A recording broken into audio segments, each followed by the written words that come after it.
Sabe, quando a gente pensa em carnaval, a gente pensa em festa, né? Mas a verdade é que é muito, muito mais do que isso. É quase como um fenômeno antropológico, uma necessidade que a gente tem de virar o mundo de ponta cabeça, pelo menos por alguns dias. A ideia aqui é a gente rastrear essa jornada, uma jornada de milênios que pegou rituais super antigos e transformou tudo na maior festa popular do planeta. Então, qual é a cola, né? O que une todos os carnavais da história? É exatamente isso aí, essa ideia de suspender a ordem por um tempo. É dar uma permissão para o caos reinar, sabe? Deixar as regras de lado, quebrar tudo, dissolver as hierarquias. E o mais maluco é pensar que essa necessidade, ela parece ser tão antiga quanto a própria civilização. Bom, esse aqui é o nosso roteiro. A gente vai começar lá nas civilizações antigas, passar por como a Igreja Católica meio que absorveu a festa, para depois a gente desembarcar no Brasil e entender como a coisa virou do nosso jeito. Daí a gente vê o samba nascendo, dá uma olhada na diversidade que existe pelo país e, no final, tenta entender o que tudo isso significa hoje em dia. Beleza, então vamos lá. Nossa viagem começa muito, mas muito antes do samba e das fantasias que a gente conhece. O DNA do carnaval, a essência dele, vem de uma mistura de rituais bem antigos, de inversão social. A ideia era meio que renovar o mundo através de um caos controlado. Olha só essa tabela. Fica muito claro que os pilares do nosso carnaval já estavam lá há milhares de anos. Para pensar. A sátira como poder, lá na Mesopotâmia. A liberação total dos sentidos, na Grécia. E em Roma, essa ideia que era super radical para a época, de que por uns dias todo mundo podia ser igual. A festa que a gente curte hoje não brotou do nada, sabe? Ela é um eco muito forte de todas essas tradições antigas. É incrível, né? De um lado, tinha-se um rei temporário fadado à morte. Do outro, um escravo que era servido pelo seu próprio dono. Essa comparação mostra bem a dualidade desses rituais.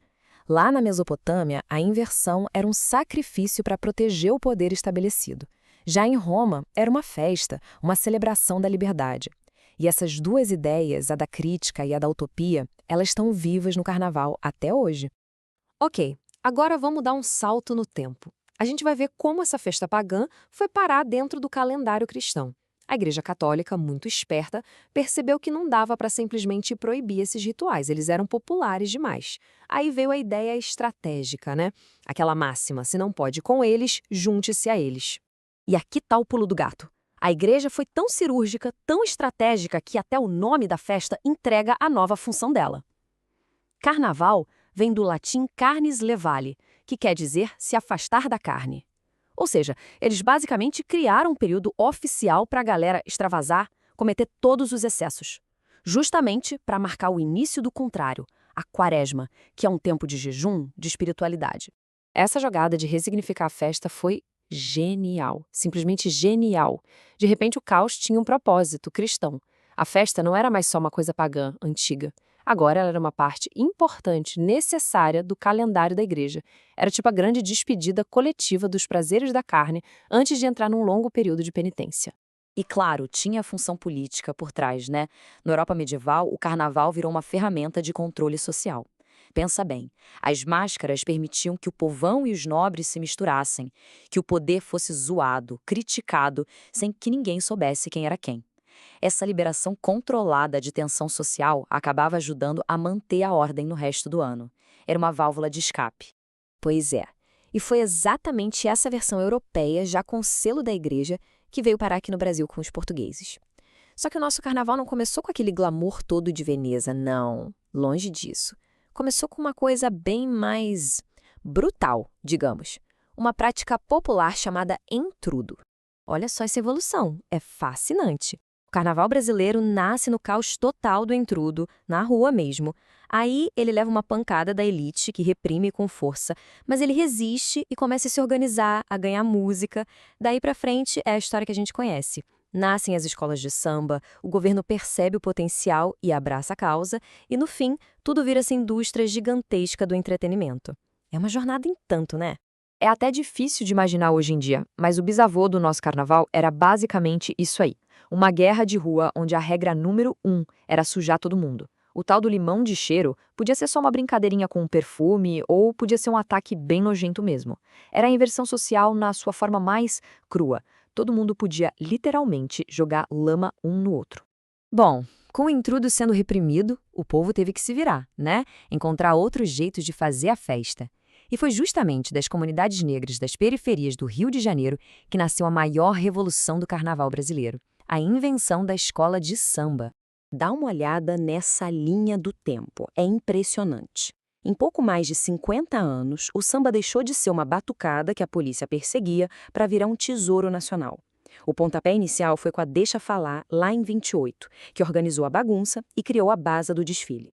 E todo esse processo chega no auge em 84, com a inauguração do Sambódromo, que foi o que carimbou de vez a transformação da arte do povo num produto cultural para exportação.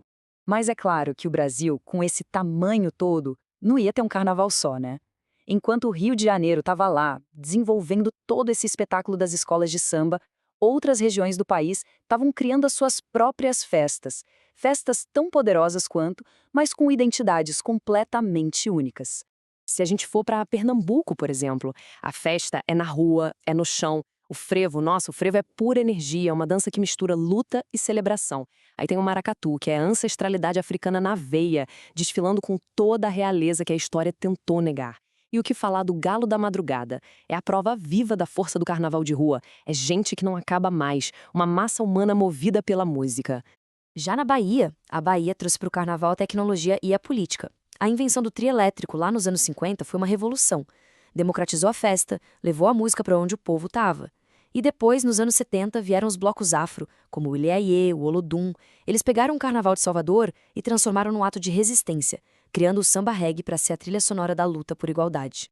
Ok, depois de toda essa viagem pela história, a gente chega numa pergunta. O que é que todos esses símbolos significam? Como é que essa festa de milhares de anos se conecta com o mundo de hoje? Então, vamos tentar decifrar alguns desses símbolos. As máscaras, por exemplo, vêm lá de Roma e de Veneza, para a galera poder se soltar no anonimato. E os carros alegóricos são descendentes diretos das procissões religiosas. Acredita? E o Rei Momo? Ele é a personificação da zoeira, do deboche. Ou seja, nada no carnaval é por acaso. Tudo tem um porquê, tem uma função. E não vamos esquecer, esse caos todo é um baita negócio. O carnaval não é só cultura, é um motor econômico importantíssimo. Movimenta bilhões de reais, do hotel de 5 estrelas até a costureira da comunidade. A tal da indústria criativa, o pessoal que rala o ano inteiro nos barracões, eles são uma parte gigante disso. No fim das contas, a festa que dura só uns dias acaba sustentando milhares de famílias o ano inteiro. E aí a gente chega na grande questão, né? Depois de passar por sacrifício na Babilônia, repressão da igreja, pela violência do intrudo e pela mega produção do Sambódromo, pra quê? Pra que serve tudo isso, afinal? A resposta talvez seja essa aqui. O carnaval é um grande ritual de renovação. É aquele momento em que a sociedade se olha num espelho meio doido, distorcido, para poder se enxergar de verdade, para reconhecer as próprias falhas. É para criticar o poder e, ao mesmo tempo, celebrar a alegria pura e simples e caótica de existir. No final, talvez seja a maior prova de que, para a gente aguentar a ordem do dia a dia, de vez em quando a gente precisa da liberdade absoluta do caos.